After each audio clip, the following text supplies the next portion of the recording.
Alright, so back to our Ask series. The previous week, we actually went through what are some of the pricing mechanisms when it comes to pricing your landed property for sale if you're planning to sell your landed home. So for this part 2, what we're going to talk about is also to understand what are really buyers looking for nowadays when they look for landed properties. Landed properties have different realms. I mean, if we're talking about the inter-terraces, semi-Ds and the detached, different buyers have different kinds of requirements. So for example, if we were to just talk about today, just for the entry-level inter-terraces, I think there has been significant changes to really what buyers are looking for today. So now a lot of buyers, especially families that is upgrading from the HDB segment or the condominium segment, we notice that they're increasingly looking for a good amount of bedrooms. Now landed buyers, they tend to want to look for at least 4 to 6 bedrooms in total. So a lot of people also appreciate level 1 to have the granny's room, and now there's also an increased amount of buyers that's asking whether there is a lift into inter-terrace itself.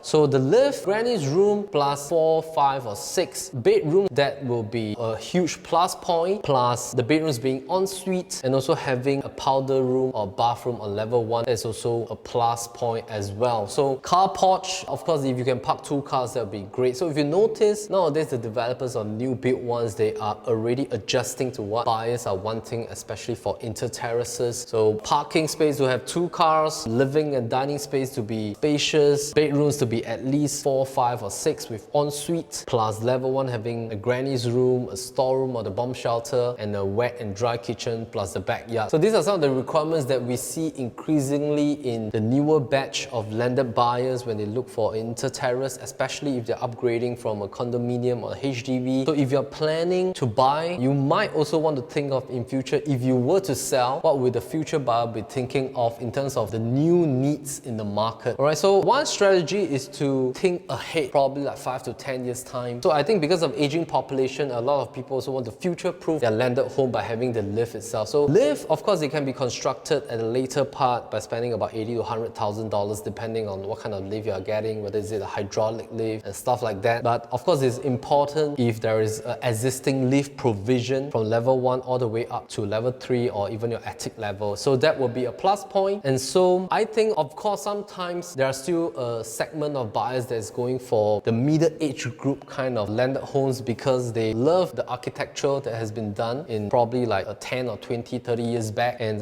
they appreciate the kind of split level homes as well. So there are, of course, niche buyers that's looking for that kind of homes with that kind of view itself. So there are different groups of buyers in the market looking for different types of houses. So it doesn't mean that if you stay in an older landed home, it cannot be sold. It definitely can be sold. We believe that all homes can be sold. It's just that what kind of buyers are you targeting? Alright, so we hope that this mini segment on understanding what the new batch of buyers are looking at will help you, and we hope to see you soon.